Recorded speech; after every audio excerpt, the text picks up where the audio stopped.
అన్న బూందీ లేని లడ్డు అన్న. వద్దమ్మా, బూందీ కలుపుకుండా ఏం కలిపేవమ్మా? మీరే అన్న నాకు ఇన్స్పిరేషన్. మీరు నెయ్యి లేకుండా లడ్డు తయారు చేయాలా? ఆ కలర్ ఏంటి అలా ఉంది? కలర్ కోసం బాత్రూమ్ వేసి కలర్ రౌండ్లో కలిపానన్నా.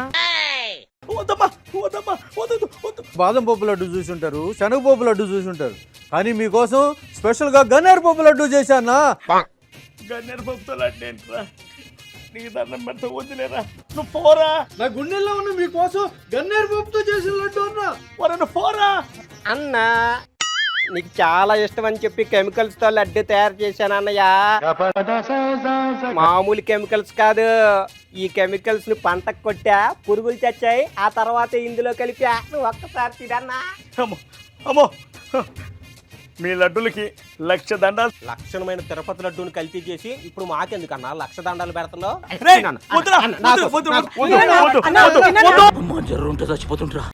రోజా అమ్మటి భూజన పరీక్ష సిద్ధమా?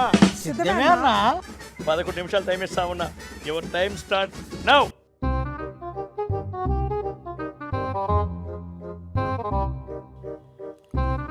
అన్నా, రోజా చీటింగ్ చేసి నా దాంట్లో చూసి రాస్తుందన్నా.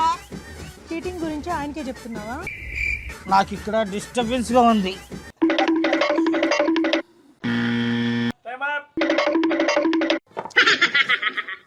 ఏదమ్మా ఇది?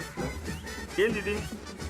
మొగుడు పోయితారా, దమ్ముంటేరా, నన్ను రేపు చెయ్యి చూపించు. నీది ఏంది ఇది? 2019 నుంచి 2024 దాకా ఒకటే బూతులు పట్టుకుని కొట్టేశాం మంత్రి. బూతు రోయ్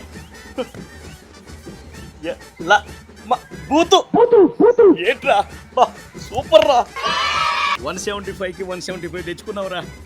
చెప్పు, నెక్స్ట్ మన గవర్నమెంట్ వచ్చాక హోమ్ కావాలన్నా, డిప్యూటీ కావాలన్నా? నీకేం కావాలన్నా? ఏ డైలాగులు పెద్ద అయిన తిట్టాలరా. నెక్స్ట్ ఎక్కడికి వెళ్ళిపోతాడు? జైలుకే కదన్నా. ఏందిరా అట్ట కింద పడి దొర్రి దొర్రి ఏడుచున్నారు? పెద్దదైన స్టీల్ పాయింట్ ఉంది, అనకాపల్లి వచ్చింది. ఎవరు అనుకున్నారు? ఆర్సిలర్ మిట్టల్ నిప్పాన్ స్టీల్ అనేటువంటి సంస్థని ఈ రాష్ట్రానికి తీసుకురావడానికి, ఆ సంస్థ ఈ రాష్ట్రంలో వచ్చి పెట్టుబడి పెట్టడానికి దానికి ఆద్యం పోసింది, పునాదులు వేసింది అప్పటి ముఖ్యమంత్రిగా ఉన్నటువంటి వైఎస్ జగన్మోహన్ రెడ్డి గారు అనేటువంటి విషయాన్ని ఒకసారి సందర్భంగా గుర్తు చేసుకోమని చెప్తా ఉన్నా. జగన్ అన్న కూటమి హయాంలో కదరా స్టీల్ ప్లాంట్ వచ్చింది, మీ అన్న తెచ్చాడంటారేంటి? మా రాజకీయం అంతే, చెడు జరిగితే చంద్రబాబు ఖాతాలో, మంచి జరిగితే మా దగ్గర ఖాతాలో వేస్తా. కూటమి కష్టాన్ని వైసీపీ ఖాతాలో వేసుకోవడానికి సిగ్గు లేదా? తప్పు. మీరు మా నుంచి సిగ్గులు అంతే ఎక్స్పెక్ట్ చేయడం తప్పు. అంటే ఇప్పుడు 1,50,000 కోట్ల పెట్టుబడులు పెట్టే ఆర్సిలర్ మిట్టల్ స్టీల్ ప్లాంట్ వచ్చింది మా జగనన్న వల్లే. 1.5 బిలియన్ల పెట్టుబడి పెట్టే గూగుల్ వచ్చింది మా జగనన్న వల్లే. TCS కాగ్నిజెంట్ వచ్చింది మా జగనన్న వల్లే. అసెంచర్ రెన్యూ పవర్ వచ్చింది మా జగనన్న వల్లే. బాబాయ్ చచ్చింది మా జగనన్న వల్లే. సూపర్ రా, ఇదొక్కటి నిజాయితీగా నిజం చెప్పినాడు మా జగనన్న వల్లే. ఊసరవల్లి అంటే ఏంటి వదిన? ప్రదేశాన్ని బట్టి రంగులు మార్చేదమ్మా. మరి మనుషుల్లో ఊసరవల్లి అంటే ఎవరు వదిన? పరిస్థితులను బట్టి రంగులు మార్చేవాళ్ళమ్మా. ఒక ఉదాహరణ చెప్పన్నా. ఇంకెవరు, మన జగనన్నే. ఆర్సిలర్ మిట్టల్ స్టీల్ ప్లాంట్ రాష్ట్రానికి వస్తుంది అంటే రాదు, చంద్రబాబుకి లోకేష్ అంత సీన్ లేదు అన్నాడు. చంద్రబాబు నాయుడు అంటాడు లోకేష్ చంద్రబాబు నాయుడు కొడుకు. ఆంధ్ర రాష్ట్రంలో 1,61,000 కోట్లతో 17 మిలియన్ టన్నుల steel green field steel plant అనకాపల్లికి వచ్చేస్తా ఉంది అని చెప్పి చెప్తాడు. అసలు ఆయనైనా ఎన్ని కడతాడు? అదే ఆర్సిలర్ మిట్టల్ రాష్ట్రానికి వచ్చాక తెచ్చింది నేనే అంటున్నాడు. అడుగులు ముందుకు పోయిందని చెప్పి ఆహ్వానించింది నేను. రాష్ట్రాన్ని ఆహ్వానించి రమ్మని చెప్పి వాళ్ళకి చెప్పి, వాళ్ళు అధికారులు కూడా చెప్పిన వాళ్ళు వస్తున్నారు, వాళ్ళకి ఎక్కడెక్కడ మన భూములు ఇవ్వగలుగుతామో చూపించండి. ఇలానే వింటూ ఉంటే చార్మినార్ రూపకర్తను నేనే, తాజ్ మహల్ షాజహాన్ తో కట్టించింది నేనే అని అన్నే అంటాడు.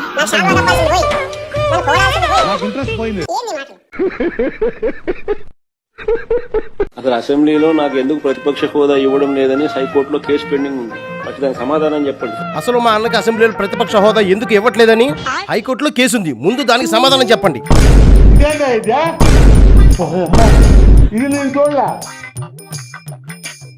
ఏంటి, మీ అన్నకు ప్రతిపక్ష హోదా ఇవ్వలేదని కోర్టులో కేసుందా? దానికి మేము సమాధానం చెప్పాలా? ముందు మీ అన్న పేరు మీద హైకోర్టులో 31 క్రిమినల్ కేసులున్నాయి, ముందు వాటికి సమాధానం చెప్పమను. అందులో 11 సిబిఐ కేసులున్నాయి, ముందు దానికి సమాధానం చెప్పను.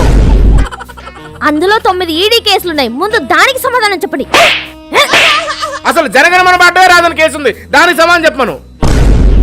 అన్నకి 18 సీట్లు కూడా రాలేదు కాబట్టి ప్రతిపక్ష హోదా ఇవ్వలేదని మేము సమాధానం చెప్పగలం. కానీ ఈ కేసులన్నిటికీ మీ అన్న సమాధానం ఎప్పుడు చెప్తాడు?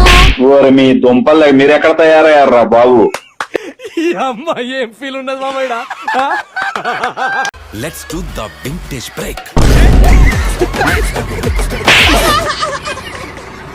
Let's do the vintage break.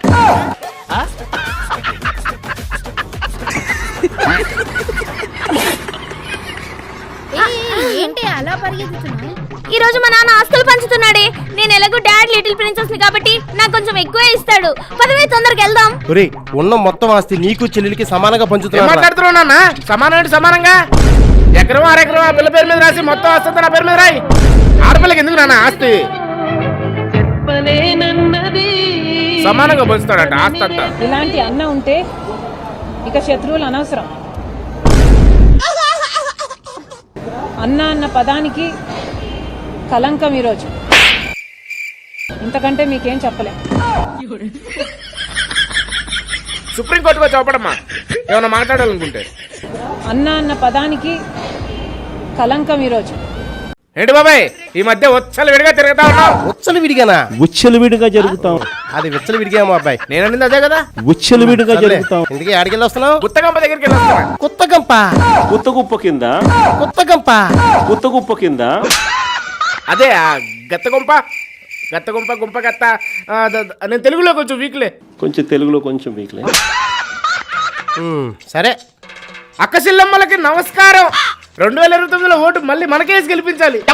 మమ్మల్ని గెలిపించారనుకో అమరావతి రాజధాని ఉండదు. మళ్ళా మన 3 రాజధానులే వస్తాయి. ప్రతి సంవత్సరం జాబ్ క్యాలెండర్ ఉండదు. మన వాలంటీర్ జాబులే వస్తాయి. 5,000 రూపాయల జాబులు.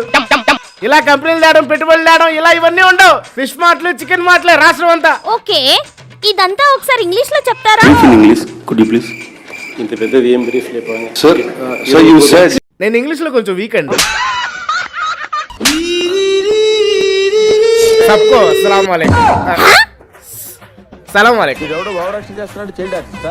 రంజాన్ ఈ పనుల్లో కనిపి के महीने में सबको एडवांस ईद मुबारक. अंदर देना बोले तो స్థలం రైనా రైనా కదా. తెలుగు రాదు, ఇంగ్లీష్ రాదు, హిందీ రాదు, బుర్ర తక్కువ ఎదవలు. మనిషి 5 అడుగులు పెరిగినా బుర్ర అంగుళం కూడా పెరగని వీడు మాకు అంటగట్టావు. వీడు పెట్టే హింసను మేము తట్టుకోలేకపోతున్నాం అన్నయ్య. బాబాయ్ బాబాయ్ వస్తున్నా అమ్మా. నాకే సంబంధం లేదు. మా బాబాయ్ని పిలుస్తుంటే ఈయనెందుకు భయపడి వెళ్ళిపోతున్నారు? ఆయనకి వాళ్ళ బాబాయ్ గుర్తొచ్చి ఉంటాడమ్మా. ఎంత అయింది? కిరాణా షాప్లో 11 రూపాయల పేటిఎం చేస్తానండి. బాబాయ్ బాబాయ్ నాకే సంబంధం లేదు. కుక్కని చూసి భయపడి బాబాయ్ అన్నానండి, బాబాయ్ అనలేదు. బాబాయ్ని ఇంతగా ప్రేమించే వ్యక్తిని మిమ్మల్ని చూస్తున్నాను. ఒక నిమిషం లైన్ లో ఉండి మా అన్న అడుగుతాను. అన్న ఇది బ్రెయిన్ బయటకు వచ్చేసి బ్లడ్ అంతా వచ్చేస్తే హార్ట్ అటాక్ అంటాడు ఏంటన్నా మా వాడు? హార్ట్ అటాకే. ఇప్పుడు ప్రెషర్ కుక్కర్లో ప్రెషర్ ఎక్కువైతే ఏమవుతుంది? లోపల ఉన్నది బయటకు వచ్చేస్తుంది. అలాగే హార్ట్కి మెదడుకి జరిగిన యుద్ధంలో హార్ట్ మెదడు మీద అటాక్ చేసినప్పుడు ప్రెషర్ ఎక్కువైపోయి మెదడు బయటకు వచ్చేస్తుంది. దాన్నే హార్ట్ అటాక్ అంటారు. ఎలక్షన్ల దగ్గరికి వచ్చేస్తున్నాయి.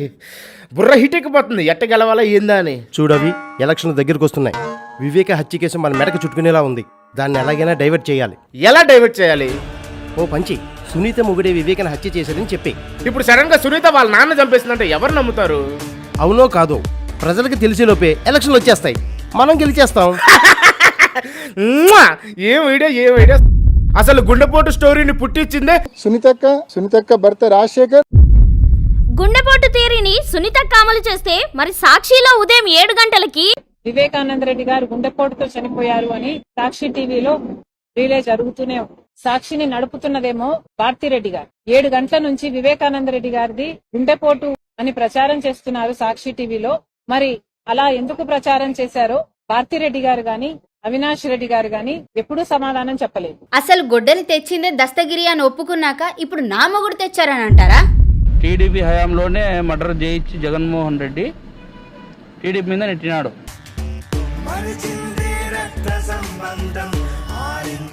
ఇప్పుడు ఆ గొడ్డలతో నేనే బాత్రూమ్ లో ఏట్లేసి చంపానని మీ సాక్షిలో చెప్తారా? ఏసేయండి. ఇలాంటి తప్పుడు వార్తలు మీ సాక్షిలో వేయడం మీకు అలవాటేగా. ఏసేయండి.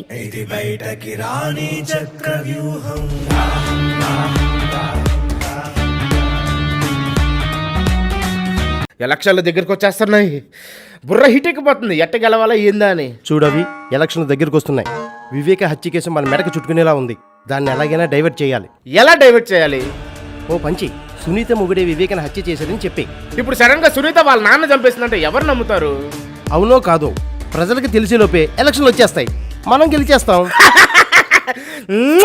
ఏం ఐడియా. అసలు గుండెపోటు స్టోరీని పుట్టించిందే సునీతక్క భర్త రాజశేఖర్. గుండెపోటు థియరీని సునీతక్క అమలు చేస్తే మరి సాక్షిలో ఉదయం 7 గంటలకి వివేకానంద రెడ్డి గారు గుండెపోటుతో చనిపోయారు అని సాక్షి టీవీలో రిలే జరుగుతూనే ఉంది. సాక్షిని నడుపుతున్నదేమో భారతిరెడ్డి గారు. 7 గంటల నుంచి వివేకానంద రెడ్డి గారిది గుండెపోటు అని ప్రచారం చేస్తున్నారు సాక్షి టీవీలో. మరి అలా ఎందుకు ప్రచారం చేశారో భారతిరెడ్డి గారు గాని అవినాష్ రెడ్డి గారు గాని ఎప్పుడూ సమాధానం చెప్పలేదు. అసలు గొడ్డలి తెచ్చిందే దస్తగిరి అని ఒప్పుకున్నాక ఇప్పుడు నా మొగుడు తెచ్చారని అంటారా? టీడీపీ హయాంలోనే మర్డర్ చేయించి జగన్మోహన్ రెడ్డి టీడీపీ మీద నెట్టినాడు.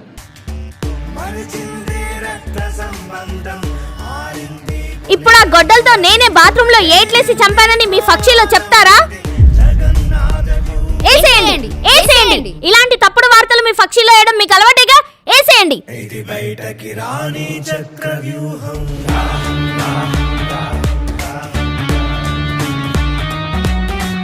ఇది 300 ఎకరాల కొబ్బరి తోట, ఇది 100 ఎకరాల మామిడి తోట, హైదరాబాద్ లో 2 ప్యాలెస్లు, 4 సిమెంట్ ఫ్యాక్టరీ, ఇది ఊరి చివర 1 ఎకరం.